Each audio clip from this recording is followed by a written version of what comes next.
Students यहाँ पे हवेली में बहुत सारे रूम्स होते थे और इतना मतलब जो फर्नीचर होता था, कई कई बार हवेलीज के जो रूम्स होते थे उनका फर्नीचर यूज़ ही नहीं होता था, बहुत ही कम यूज़ में आता था और कई बार तो यूज़ होता ही नहीं था।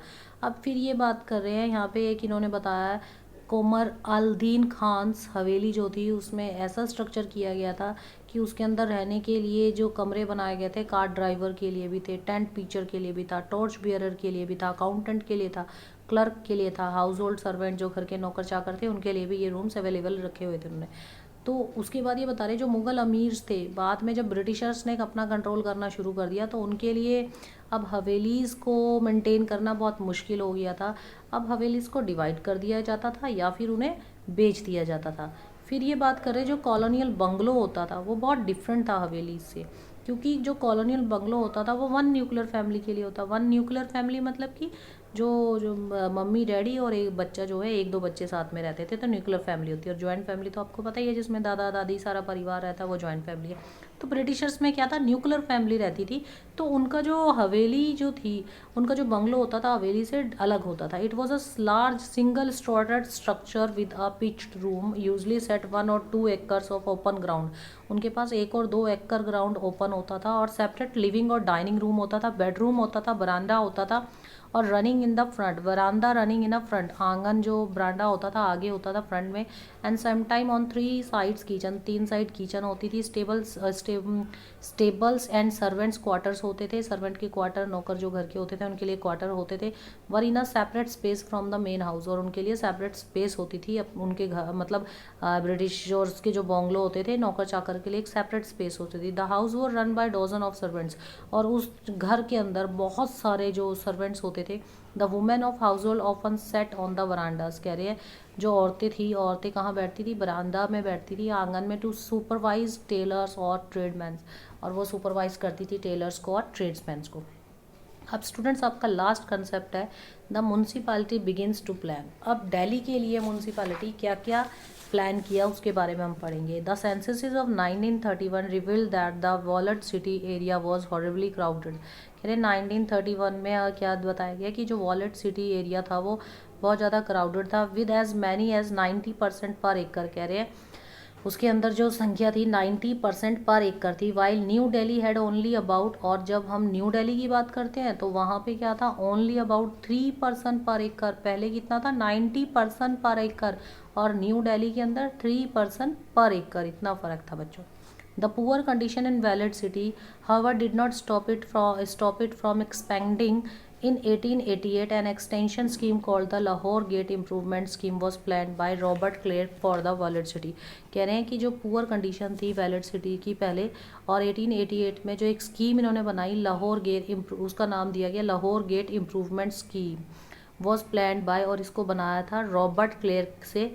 रॉबर्ट क्लेर्क ने बनाया था फॉर वॉलेट सिटी, किसके लिए, वॉल्ड सिटी के लिए बनाया था, वॉल्ड सिटी रेजिडेंट के लिए।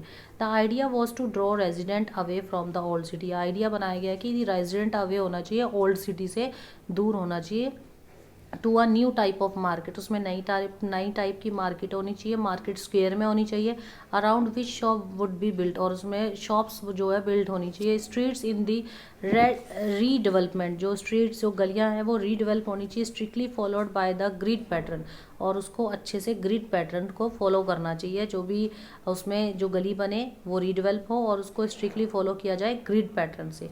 And were of identical width, उसकी आइडेंटिकल विड्थ हो, साइज हो और करैक्टर हो। Land was divided into regular areas for the construction, कह रहे जो लैंड हो उसको डिवाइड किया गया हो रेगुलर एरियाज में, किसके लिए, कंस्ट्रक्शन के लिए, ऑफ नेबरहुड के लिए, पड़ोसियों के लिए जो है उसको कंस्ट्रक्ट किया जाए, लैंड को डिवाइड किया जाए ताकि अच्छे से जो है उसमें मतलब अच्छे से जो है उस डिवाइड हो सके। Land was divided into regular areas, regular areas में उसको डिवाइड किया गया फॉर कंस्ट्रक्शन ऑफ नेबरहुड, किसके लिए किया गया, नेबरहुड यानी पड़ोसियों के कंस्ट्रक्शन के लिए प्रॉपरली उसको डिवाइड किया गया। क्लर्कीगंज as the development was called remained incomplete, जो इसमें बता रहे हैं क्लर्कीगंज जो था उसको डेवलप किया गया वॉज कॉल्ड रिमेन्ड इनकम्प्लीट, वो अभी भी इनकम्प्लीट था, and did not help to decongest the old city, और वो हेल्प नहीं करा था डीकंजेस्ट द ओल्ड सिटी के लिए। Even in 1912 water supply and drainage in this new localities were very poor, कह रहे इवन 1912 में भी इन न्यू लोकेलिटीज़ में जो पानी की सप्लाई थी और जो ड्रेनेज सिस्टम था वो बहुत ज़्यादा पुअर था, वेरी पुअर था। तो इसमें बताया गया localities water supply and drainage in this new localities was very poor.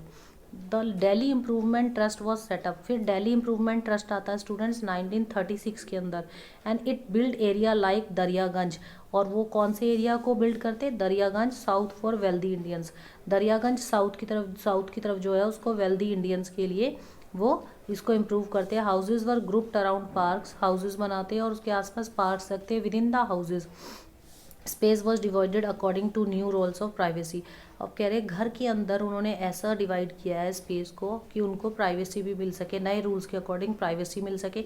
Instead of spaces being shared by many families, कह रहे और जो ये फैमिलीज हैं, जो स्पेस है वो मैनी फैमिलीज जो है उसको शेयर कर सके, उनके बीच में जो स्पेस है, ग्रुप्स और मैनी फैमिलीज उस स्पेस को जो है शेयर कर सके। Now different member of same family had there on private spaces, कह रहे हैं अलग अलग जो डिफरेंट मेंबर्स हैं सेम फैमिली के, वो अपना अलग अलग जो है प्राइवेट स्पेस जो है विद इन होम घर के अंदर उसको यूज़ कर सकते थे।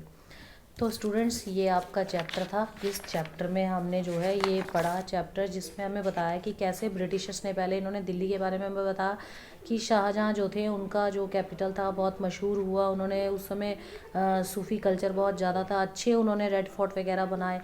फिर इन्होंने बताया कि कैसे इन्होंने प्लानिंग की, अंग्रेज़ों ने जो है किस तरीके से जो अंग्रेज़ थे उन्होंने दिल्ली को बिल्ड किया, म्यूनसिपल लेके आए, पुराने सिस्टम को ख़त्म किया। मुग़लों ने जो उस समय जो भी डेवलपमेंट किया था उसको पूरी तरीके से उन्होंने ग्राउंड को क्लियर किया अपनी सिक्योरिटी बेस पे और नई चीज़ें लेके आए।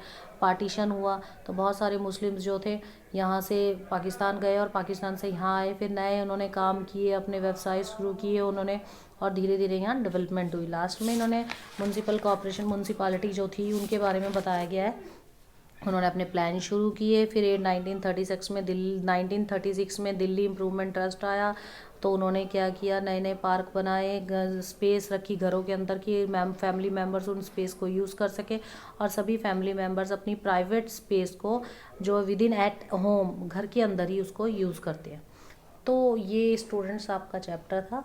आई होप आपको समझ आया होगा। फिर भी आपकी कोई क्वेरीज है, कोई क्वेश्चन है, तो प्लीज़ आप मेरे फ़ोन पे मैसेज करके या कॉल करके पूछ सकते हैं स्टूडेंट्स। Thank you students.